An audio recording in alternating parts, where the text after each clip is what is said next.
આજે આપણે બનાવીશું તલ અને બાજરાના લોટના લાડવા। તો આપણી પાસે બાજરાનો લોટ છે, તલ છે, ઘી છે ને ગોળ છે। તો તલનો આપણે મિક્સરમાં ભૂકો કરી લેશું।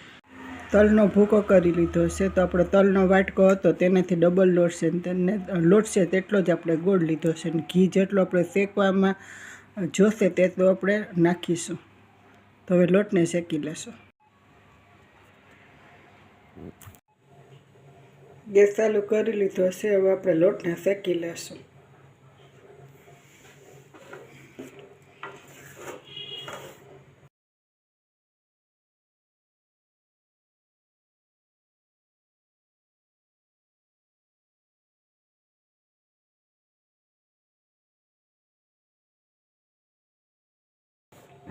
તો આ રીતે આપણે ઘી નાખીને શેકી લેશું લોટને।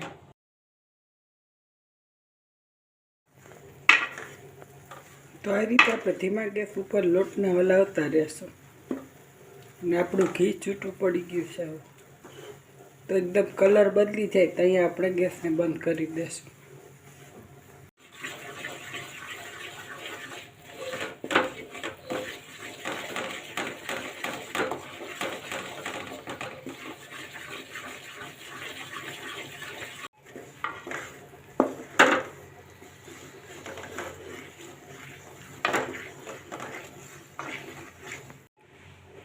તલનો ભૂકો નાખી દીધો છે, હવે આપણે લોટ હારે મિક્સ કરી લેશું।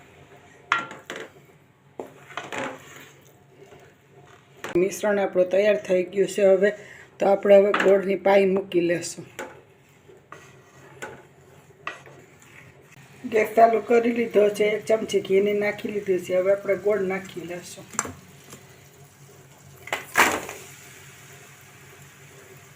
ગોળની ઘીની પાઈ કરી લેશું।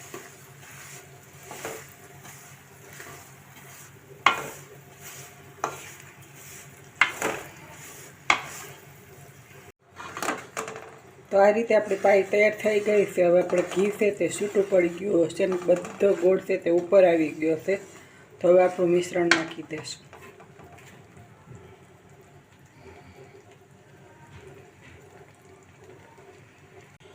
આપણું મિશ્રણ નાખી દીધું છે, હવે મિક્સ કરી દઈશું।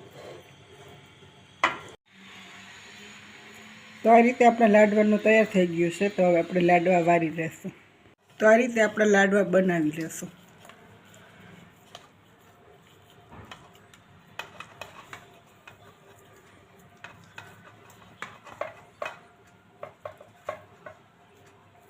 તો આ લાડવા ગરમ ગરમ હોય તો જ વારી લેવાના। તો આ રીતે આપણા તૈયાર છે લાડવા। તો આ રીતે આપણા લાડવા તૈયાર છે।